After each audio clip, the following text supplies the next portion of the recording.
वेगवान घडामोडी, थेट सत्य आणि निडर पत्रकारिता. अफवांना नाही तर तथ्यांना देतो आम्ही जनतेचा आवाज. शोध बातमीचा, वेध सत्याचा. तुम्ही पाहत आहात सूर्यवार्ता न्यूज, जनतेचा विश्वास, सत्याचा प्रकाश. गेल्या मागच्या महिन्यामध्ये TCS नाशिकमध्ये लव्ह जिहाद आणि धर्मांतर करण्याचा जे काही मोठे प्रकरण घडले होते, त्या प्रकरणाचे मुख्य आरोपी निदा खान वाणी 1 महिन्यापासून निदा खानला श्रेय देणाऱ्या MIM नगरसेवक मतीन पटेल यांच्या विरोधात हिंदू क्रांती संघटनेतर्फे जाहीर निषेध आंदोलन करण्यात आले. त्यांच्या प्रतिमा जाळण्यात आल्या आणि संस्थापक अध्यक्ष राजू काळे, प्रदेशाध्यक्ष अक्षय हिवाळे, प्रदेश सरचिटणीस स्वप्नील नरोडे, मराठवाडा अध्यक्ष अजय कागड हे उपस्थित होते. सूर्यवार्ता न्यूज चॅनलसाठी छत्रपती संभाजीनगर प्रतिनिधी दुर्गादास आपार.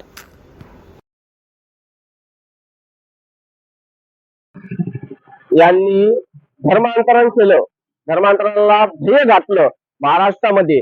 त्याच्यानंतर 40 दिवसापूर्वी यांनी नाशिक मधून छत्रपती संभाजीनगर मध्ये पळ काढला, त्यांच्यावर गुन्हे दाखल झाले. त्याच्यानंतर छत्रपती संभाजीनगर पळ काढला, त्या फरार राहिल्या. त्याच्यानंतर त्या छत्रपती संभाजीनगरच्या नारेगाव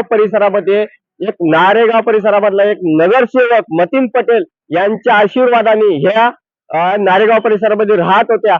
अशाच एक हिंदू क्रांती संघटनेच्या वतीने सातारा परिसरमध्ये, छत्रपती संभाजीनगर मधले सातारा परिसरमध्ये हिंदू क्रांती संघटनेच्या वतीने संस्थापक अध्यक्ष राजू काळे यांच्या वतीने आज आंदोलन करण्यात आलं. त्यांच्यासोबत आपण आज संपर्क साधत आहोत आणि यांच्यासोबत आपण आज बोलणार आहोत की नेमकं काय हे होतं, की त्या निदा खानने काय धर्मांतरण केलं होतं आणि माजिद जो पटेल होता, त्यांनी काय नेमकं त्याला सहकार्य केलं होतं निदा खानला. त्या संपर्कामध्ये आपण आज बोलणार आहोत. हे आपल्यासोबत हिंदू क्रांतीचे संघटक अध्यक्ष आहेत, मेन अध्यक्ष, त्यांच्यासोबत आपण बोलणार. काय सांगणार तुम्ही? आज हिंदू क्रांती संघटनेतर्फे सातारा परिसर छत्रपती संभाजीनगर येथे आम्ही जे मतीन पटेल MIM चे नगरसेवक आहे त्यांच्या विरोधात आज आंदोलन केलं, निदर्शनं केली. त्याच्या मागचं कारण म्हणजे निदा खान ह्या आपल्या लव्ह जिहाद कॉर्पोरेट कंपनी नाशिकमध्ये जे घडलं आहे त्याच्या मुख्य आरोपी होत्या आणि त्या ज्यावेळेस इथनं पळून आल्या त्यावेळेस ते सगळ्यात पहिले जे MIM चे नगरसेवक मतीन पटेल त्यांच्या आशीर्वादाने ते छत्रपती संभाजीनगरमध्ये राहिल्या.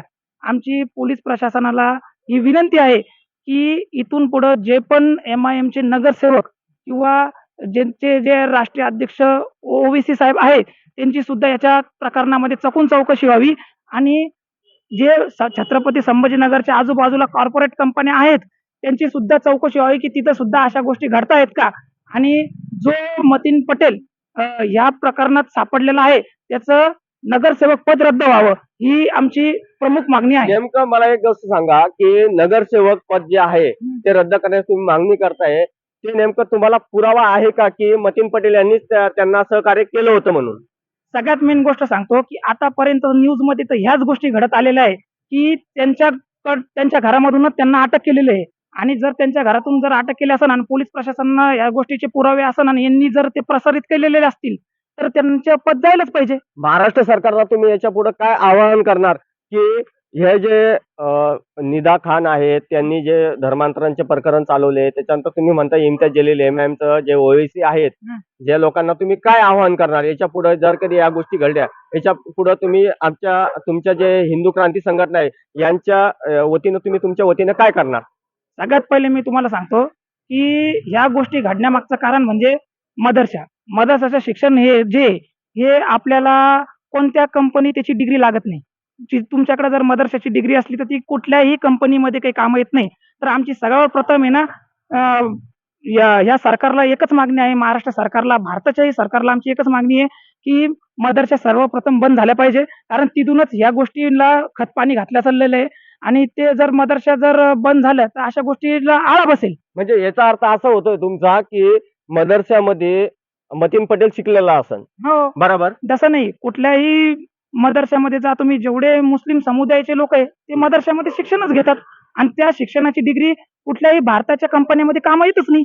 ते फक्त जे शिकले ते आपल्याला औषध टाकून मारण्याचं तुम्ही बघितलं, 5 जे आरोपी सापडले होते इथून मागं बी अतिरेकी आपण ते बघू शकता. त्यांनी बी आपल्याला आहे ना इंजेक्शन देऊन ह्या गोष्टी करून आपल्यात कसं व्हायरस घुसन असं मारण्याचा प्रयत्न केला होता आणि यांनी सुद्धा आपल्याला मदरशामध्ये शिकून लवजीवाचं म्हणजे त्यांच्या आडांनी बी हेच करताय आणि शिकलेले सुद्धा म्हणजे जिहादी वृत्तीचेच कार्यक्रम करतायत. तर आमची जिहादी वृत्तीचे लव जिहादचे हे प्रकरण घडत राहतात महाराष्ट्रामध्ये.